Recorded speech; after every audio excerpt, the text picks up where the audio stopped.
North ম্যাসেডোনিয়ার জন্য অনেকে বলতেছেন বাংলাদেশ থেকে ভিসা করে দিবে, আবার অনেকে বলতেছেন যে আপনাদের ইন্ডিয়া যেতে হবে বা চীন থেকে আপনার অথরাইজড ব্যক্তির মাধ্যমে ভিসা করে এনে দিবে।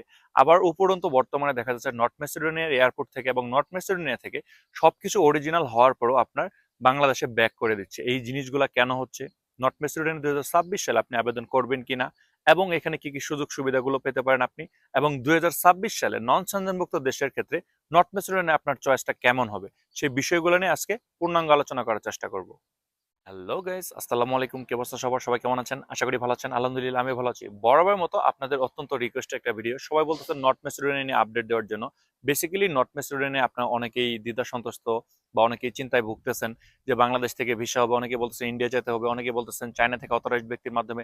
অনেকে আবার বড় একটা প্রবলেম এখন হচ্ছে, সেটা হচ্ছে যে আপনার নর্থ ম্যাসেডোনিয়া থেকে লুক ফেরত দিচ্ছে। আবার অনেকে প্রশ্ন করতেছেন 2026 সালে নর্থ ম্যাসেডোনিয়ার কোন কাজের ভিসা রেশিওগুলো ভালো থাকবে, কোন কাজের জন্য আপনি আবেদন করবেন এবং কি কি ডকুমেন্টস লাগতে পারে, সময়টা কেমন লাগতে পারে, আপনার খরচটা কেমন হতে পারে, কি কি সুযোগ সুবিধা পাবেন, এক্সেট্রা এক্সেট্রা।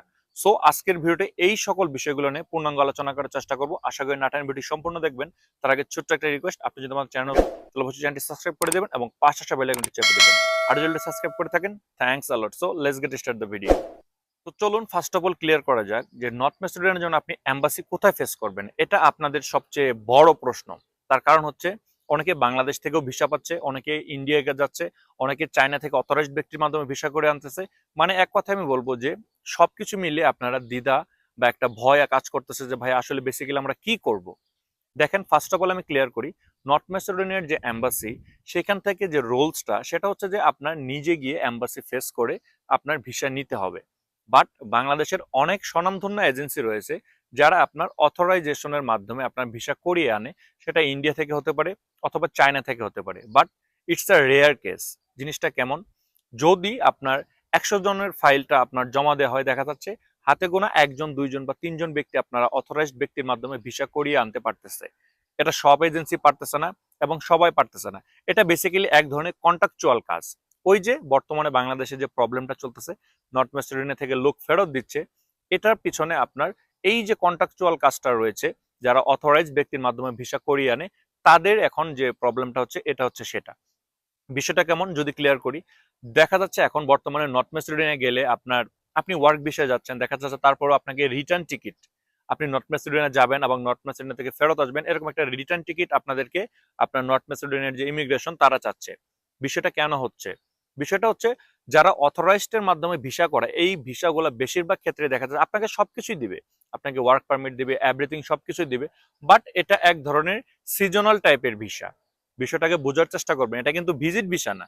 অনেকে এটা আবার গুলিয়ে ফেলবেন যে তাহলে কি আমাদেরকে ভিজিট ভিসা দিচ্ছে কিনা। না, এটা হচ্ছে আপনার সিজনাল ভিসা, বাট আপনার এজেন্সি কিছু চতুরতার ক্ষেত্রে আপনাদেরকে বোঝাচ্ছে এটা আপনার ওয়ার্ক পারমিট এবং লং টার্ম ভিসা, বাট বিষয়টা এরকম না।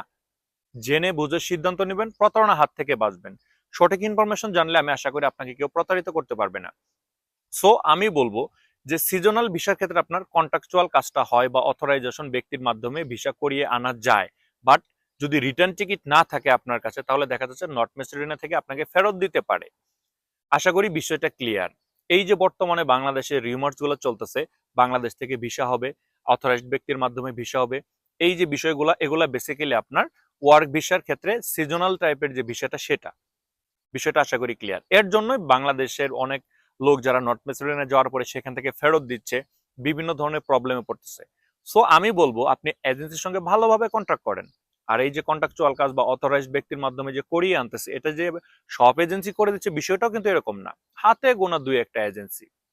সো আমি বলবো যে আপনারা বাংলাদেশে আগে মেক শিওর হন আপনাকে কি লং টার্ম বিষয়ে পাঠাচ্ছে অথবা আপনাকে সিজনাল বিষয়ে পাঠাচ্ছে। বিষয়টা আগে আপনি মেক শিওর হবেন। তার কারণ নর্থ ম্যাসেডোনিয়ার আপনি যদি আপনার অ্যাপ্রুভালটা পেয়ে যান, তাহলে ভিসার জন্য আপনার তেমন কোনো মানে ঝুট ঝামেলা পোহাতে হবে না। আপনি এম্বাসিতে যাবেন, জাস্ট উইদিন আপনার মানে আমি বলবো যে 1 মাসের ভিতরে ইনশাল্লাহ আপনি ভিসা পেয়ে যাবেন। সো সেই ক্ষেত্রে আপনি আগে মানে মেক শিওর করেন আপনি এজেন্সি আপনাকে কি ভিসা দিবে, এবং আপনি যদি নিজে এম্বাসি ফেস করতে চান তাহলে এজেন্সির সঙ্গে ওইভাবে কন্ট্যাক্ট করেন। তাহলে আশা করি এই যে সমসাময়িক যে প্রবলেমগুলো হচ্ছে, এয়ারপোর্ট থেকে ফেরত দিচ্ছে, বাংলাদেশ থেকে ভিসা করবেন নাকি অথরাইজড ব্যক্তির মাধ্যমে ভিসা করবেন, এই সকল বিষয়গুলো আশা করি আপনাদের কাছে এখন ক্লিয়ার। তো চলুন এবার কথা বলা যাক যে নর্থ ম্যাসেডোনিয়াতে 2026 সালে কোন কাজের ভিসা রেশিওটা ভালো এবং কোন কোন আপনার কাজের চাহিদাটা বেশি এবং ভিসা হওয়ার সম্ভাবনাগুলো বেশি, এবং আপনার স্যালারিটা কেমন হতে পারে, কোম্পানি কি কি বেনিফিট দিতে পারে, এবং এইখান থেকে অনেকে এখন চিন্তা ভাবনা করেন গেম দিয়ে সেন্ট্রাল ইউরোপে মুভ করবেন, বিষয়গুলো কেমন হতে পারে, এই বিষয়ে কিছু কথা বলা যাক। বাট এই বিষয়ে আসার আগে ছোট্ট একটা অনুরোধ, ভিডিও যদি ভালো লেগে থাকে এবং ইনফরমেটিভ মনে হয় তাহলে অবশ্যই লাইক কমেন্ট এবং শেয়ার করবেন। অ্যাটলিস্ট আমাকে সাপোর্ট করার জন্য আমার চ্যানেলটাকে সাবস্ক্রাইব করে রাখবেন। 2026 সালে আপনার কোন কাজের ভিসা রেশিও ভালো থাকবে? বিষয়টা আপনারা আমাকে এইভাবেই প্রশ্ন করেন, বাট অ্যাজ ইউজুয়াল সব কাজের ভিসা রেশিও ভালো থাকবে যাদের কর্মীর চাহিদা রয়েছে। এর মানে এই না যে আপনি কনস্ট্রাকশন রিলেটেড কাজে আপনি আবেদন করলেন আপনার ভিসা হয়ে যাবে, বা আপনি কৃষি বা এগ্রিকালচার টাইপের কাজে আবেদন করলেন আপনার ভিসা হবে না, বিষয়টা এরকম না। বাট স্পেসিফিক কিছু কাজের আপনার চাহিদাগুলো বেশি, ডিমান্ডগুলো বেশি, এবং কোম্পানি অরিজিনাল ভাবে সেই লোকগুলা নিচ্ছে, যার জন্য আপনার এই কাজের ভিসা রেশিওগুলো আমরা ভালো ধরতে পারি। তবে অ্যাজ ইউজুয়াল আপনার কোম্পানি যদি ভালো হয়, আপনার ডকুমেন্টেশন যদি ক্লিয়ারেন্স থাকে, এভরিথিং সবকিছু যদি ঠিকঠাক থাকে, আপনার ভিসা 100% হবে। তারপরেও যদি এরকম কাজের ক্ষেত্রে আমি বলি, অ্যাজ এ স্কিল ওয়ার্কার ছাড়া এখন আপনি নর্থ ম্যাসেডোনিয়াতে আবেদন না করাই উত্তম হবে। তার কারণ আপনাকে কাজের প্রুফ দিতে হবে, এবং এরকমও দেখা গেছে যে আপনি নর্থ ম্যাসেডোনিয়াতে আসছেন কোনো একটা কাজের উপর, আপনি সেই কাজটা করতে পারছেন না বা আপনি সেই কাজটা বুঝতেছেন না, বাংলাদেশ থেকে আপনার এজেন্সি কোনোভাবে আপনাকে জোর করে ধরে দেখা যাচ্ছে আপনাকে একটা স্কিল ওয়ার্কার প্রুফ করে আপনাকে এখানে পাঠালো। বাট যখন আপনি ফেস টু ফেস বা খাতা কলমে আপনি যখন পরীক্ষার সম্মুখীন হচ্ছেন, আপনি সেই কাজটা পাচ্ছেন না। এরকম অনেক রয়েছে, কোম্পানি নর্থ ম্যাসেডোনিয়া থেকে আবার বাংলাদেশে ব্যাক করে দিচ্ছে। আমি বাংলাদেশের এজেন্সির গুলা মানে তারা যে এত ফাস্ট এবং মানে ভেরি ক্লেভার আমি বলবো, তার কারণ এখন বর্তমানে আপনার রিউমার চলতেছে বাংলাদেশ থেকে নর্থ ম্যাসেডোনিয়ার জন্য আপনাদেরকে মানে একদম কোয়ালিফাই করে দিচ্ছে, আপনাকে মানে একদম পরিপাটি করে দিচ্ছে, আপনাকে মানে হায়ার যে মানে প্রফেশনাল একদম এভাবে বানিয়ে দিচ্ছে, আপনাকে বিভিন্ন স্কিল ওয়ার্কার বানানোর চেষ্টা করতেছে, বিভিন্ন ধরনের কোর্স, বিভিন্ন এক্সেট্রা এক্সেট্রা। কেন করতেছে? তার কারণ এখন বাংলাদেশের বেশিরভাগ এজেন্সি বুঝে গেছে যে আমরা যদি কোনোভাবে তাকে মিথ্যা কোনো ডকুমেন্টেশন দিয়েও যদি স্কিল ওয়ার্কার হিসেবে ওখানে পাঠাই, দেন তারপর ওইখান থেকে তার ফেরত আসার সম্ভাবনা রয়েছে, এবং বাংলাদেশে আসলে অবশ্যই আপনারা সেই সকল এজেন্সির সঙ্গে হট্টগোল করবেন। যার জন্য দেখেন বাংলাদেশের এজেন্সিগুলা এরকম একটা মানে প্রতারণা ফাঁদ তৈরি করছে। ভাই 1 মাসে কি আপনি যে কোনো একটা কাজে স্কিল হয়ে যান? হ্যাঁ, আপনার বেসিক একটা ধারণা আসতে পারে। সেক্ষেত্রে আমি বলবো যে আপনি ফাইল জমা দিয়ে আপনার টোটাল যে প্রসেসিং সময়টা, সেটা ভালো এজেন্সি দিয়ে কাজ করলে 5 থেকে 6 মাস পর্যন্ত সময় লাগতে পারে। আবার এটা ডিপেন্ড করে অ্যাকচুয়ালি সেই সময় ওয়ার্ক পারমিট এর চাপ কেমন রয়েছে, এম্বাসিতে কিরকম মানে আপনার চাপ রয়েছে, কিরকম ডকুমেন্টেশন জমা রয়েছে, কিরকম ভিসার আবেদন পড়ছে, ওভারঅল সবকিছুর উপর ডিপেন্ড করে। সেক্ষেত্রে আপনি জমা দিয়ে আপনি একটা কাজে চলে যান। আপনি আপনার এজেন্সিতে যে কাজে যাবেন সে কাজের উপর একটা বেসিক স্কিল নেওয়ার চেষ্টা করেন, মানে যতটুকু পারেন আপনি কাজটা শেখার চেষ্টা করেন। আপনার এজেন্সি আপনাকে ভুয়া একটা ডকুমেন্টেশন দিয়ে স্কিল ওয়ার্কার বানিয়ে দিলে এখানে আসার পরেও কিন্তু আপনার ফিরে যাওয়ার সম্ভাবনা রয়েছে। সেক্ষেত্রে আমি বলবো যে কোন কোন কাজের চাহিদাগুলা মানে হাইলি ডিমান্ডেড, সেই ধারাবাহিকতায় আপনার ধরেন আপনার মানে কারের যে আপনার ইলেকট্রিশিয়ান কিন্তু আপনার বিভিন্ন কনস্ট্রাকশন রিলেটেড কাজে হয়।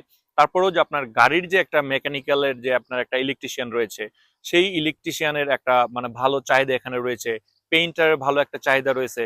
তারপর আপনার বিভিন্ন গ্যারেজের, এক কথায় বলবো কার রিলেটেড যে সকল কাজকর্ম আপনারা জানেন সেই সকল কাজের ভালো একটা চাহিদা যাচ্ছে। তারপর আপনার স্কিল ওয়ার্কারদের ক্ষেত্রে আমি বলবো যে কনস্ট্রাকশন রিলেটেড কাজের যে ভালো চাহিদা যাচ্ছে, এবং আপনার এগ্রিকালচার টাইপের কাজের ভালো চাহিদা যাচ্ছে। বিভিন্ন ধরনের গ্লাস ফিটিং, বিভিন্ন ধরনের পাইপ ফিটিং, বিভিন্ন ধরনের স্টিল ফিক্সচার, বিভিন্ন ধরনের, এক কথায় বলবো যে কনস্ট্রাকশন রিলেটেড কাজের যতগুলা কোয়ালিটি রয়েছে সবগুলাই কাজের চাহিদা ভালো। সো আমি বলবো যে আপনারা কনস্ট্রাকশন রিলেটেড কাজের ভিতরে বিভিন্ন ক্যাটাগরি রয়েছে, এই সকল কাজগুলো শিখতে পারেন। দেন তারপর আপনার চাইলে এগ্রিকালচার টাইপের যে কাজগুলো আছে এগুলো শিখতে পারেন। ওয়্যার হাউস টাইপের এটা শেখার কিছু নেই, তারপর একটা বেসিক নলেজ থাকলে সেটা অর্জন করার চেষ্টা করবেন। এক কথা আমি বলবো যে আপনি একজন স্কিল ওয়ার্কার হয়ে দেন এখানে আসার চেষ্টা করেন, আদারওয়াইজ কোম্পানি আপনাকে এখান থেকে ব্যাক করে দিতে পারে। তো চলুন এবার কথা বলা যাক যে আপনার খরচটা কেমন হতে পারে। এখন ডে বাই ডে তো নর্থ ম্যাসেডোনিয়া হাইপে চলে যাচ্ছে। খরচের ক্ষেত্রে আমি বলবো যে বিগত বছরগুলোতেও 8 লাখ 9 লাখ বা 10 লাখ টাকাতে এখানে অনেকেই আসছে। বাট এখন আপনি যদি কোনো একটা এজেন্সির মাধ্যমে আবেদন করতে চান, দেখা যাচ্ছে 12 থেকে 13 লাখ বা 14 লাখ টাকা পর্যন্ত চার্জ করতেছে। ইটস টু মাচ, আমি বলবো ইটস টু মাচ। তারপরেও যদি ভালো মাধ্যম পান, একান্তই আপনার এখানে আসতেই ইচ্ছা হয়, যে ইউরোপ আসাই আপনার মানে জীবনের সবচেয়ে বড় লক্ষ্য, তাহলে আপনি চেষ্টা করতে পারেন। তবে একটা জিনিস মাথায় রাখবেন, সেটা হচ্ছে গেম দিয়ে আপনারা সেন্ট্রাল ইউরোপে মুভ হবেন, এই বিষয়টার ক্ষেত্রে কিন্তু নর্থ ম্যাসেডোনিয়া আপনার মানে খুবই সংবেদনশীল একটা জায়গা আমি বলবো। তার কারণ নর্থ ম্যাসেডোনিয়া থেকে খুব ইজিলি আপনারা চাইলে গ্রিসে যেতে পারেন, বাট গ্রিসে যাওয়ার পর এখন বর্তমানে বৈধ হওয়ার কোনোই পথ খোলা নেই। এটা আমি আমার বিগত ভিডিওগুলোতে ক্লিয়ার করছি। সো যারা আপনারা সেন্ট্রাল ইউরোপে মুভ হতে চান, আপনার রাস্তাটা আপনারা ম্যাপে দেখে নেবেন। আপনারা চাইলে অন্যান্য দেশে শিফট হতে পারবেন, ফর এক্সাম্পল ইটালি, স্পেন বা অন্যান্যখানে। বাট দীর্ঘ একটা রাস্তা আপনার পাড়ি দিতে হবে, আপনার কসোভো হয়ে বিভিন্ন মানে দেশ হয়ে তারপরে এখানে আপনার আসতে হবে। সেই ক্ষেত্রে আমি বলবো যে এটা কিন্তু ঝুঁকিটা আরো বেড়ে যায়। যতটা ইজি আপনি মানে নর্থ ম্যাসেডোনিয়া থেকে গ্রিসে যেতে পারতেন, এতটা ইজিয়ার কিন্তু আপনি ইতালি বা অন্য দেশে যেতে পারবেন না। তাহলে আমি বলবো যে গেম দেওয়ার ক্ষেত্রে যদি আপনারা নর্থ ম্যাসেডোনিয়াকে চয়েস করেন, তাহলে অবশ্যই এই বিষয়গুলো মাথায় রেখে তারপরে চিন্তা ভাবনা করবেন। তো চলুন এবার কথা বলা যাক যে আপনার কোম্পানি আপনাকে কি কি ফ্যাসিলিটিস দিতে পারে এবং আপনার স্যালারিটা কেমন হতে পারে। কোম্পানি ফ্যাসিলিটিস এর ক্ষেত্রে সবচেয়ে বড় যে কথাটা আমি বলবো সেটা হচ্ছে আপনার টিআরসি কার্ডটা খুব তাড়াতাড়ি আপনি পাবেন। দেন আপনার কোম্পানি আপনাকে থাকা খাওয়ার ব্যবস্থা করে দিবে। এটা আপনার মানে আমি বলবো যে নর্থ ম্যাসেডোনিয়ার যে কোম্পানিগুলো রয়েছে তাদের ভালো একটা দিক। অন্যান্য দেশের ক্ষেত্রে দেখা যাচ্ছে মানে কোনো কোম্পানি থাকার ব্যবস্থা করে দেয় বা খাওয়ার ব্যবস্থা করে না। এখানে দুইটাই আপনি মানে অধিকাংশ কোম্পানিতে পাবেন। আর স্যালারি বিষয়টা যদি আমি বলি, সেটা ওভারঅল আমি বলবো যে 450 ইউরো থেকে 500 বা 550 ইউরো পর্যন্ত আপনি ইনকাম করতে পারবেন। দেন এর বাইরে আপনি চাইলে আপনার মানে আমি বলবো ওভার টাইম বা আপনি চাইলে একটু যদি হার্ড ওয়ার্ক করেন, আপনি আরো 150 বা 200 ইউরো আপনি ইনকাম করতে পারবেন অন্যান্য কাজ বাজ করে। সো ওভারঅল ইনকামের দিক থেকে আমি বলবো যে একটা ভালো, মোটামুটি ভালো একটা স্টেবল রয়েছে। তবে আমি যে বিষয়টার কথা বললাম সেটা হচ্ছে অবশ্যই আপনার স্কিল ওয়ার্কার হয়ে আসতে হবে, তা না হলে কিন্তু আপনি রিস্কে থাকবেন। তো চলুন এবার একটা ডিসিশন আসা যাক যে আপনার সময়টা কেমন লাগতে পারে।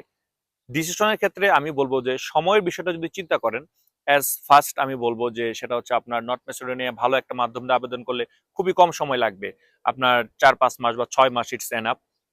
তবে মানে ভিসা প্রসেসিং এর ক্ষেত্রে ওই যে যদি আপনি অথরাইজড ব্যক্তির মাধ্যমে করান, তাহলে আপনার একটা 50-50 চান্স থাকে এখানে আসার পর আপনি ফেরত যেতে পারেন। আমি মানে প্রিফার করি আপনারা অবশ্যই এজেন্সির সঙ্গে এমনভাবে কন্ট্যাক্ট করেন যে আপনি নিজে এম্বাসি ফেস করবেন। তার কারণ আপনার অ্যাপ্রুভাল আসার পরে আপনার হাতে কিন্তু 60 দিন সময় থাকবে। এই বিষয়গুলো মাথায় রাখবেন। আপনার অ্যাপ্রুভালটা চলে আসলো, আপনি যদি 60 দিনের ভিতরে ভিসা নিয়ে নর্থ ম্যাসেডোনিয়া আসতে না পারে, তাহলে আপনার অ্যাপ্রুভাল এক্সপায়ার হয়ে যাবে।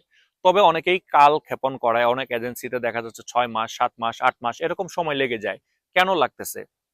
যদি কোনো এজেন্সি আপনার পুলিশ ক্লিয়ারেন্স নেওয়ার পরে 6 মাসের ভিতরে আপনার ভিসা করে এনে দিতে না পারে, তাহলে আপনি বুঝবেন যে আপনার এজেন্সি আপনার সঙ্গে প্রতারণা করতেছে অথবা শুধুমাত্র আপনার সময় ক্ষেপণ করতেছে। তার কারণ আপনার পুলিশ ক্লিয়ারেন্স মানে অথরাইজড করার পর আপনার এই 6 মাস মেয়াদ থাকবে, এর ভিতরে যদি আপনার ভিসা না হয় তাহলে আবার নতুন করে পুলিশ ক্লিয়ারেন্স দিয়ে অ্যাটাস্টেশন করতে হবে, অথরাইজেশন করাতে হবে, বিভিন্ন ঝামেলা।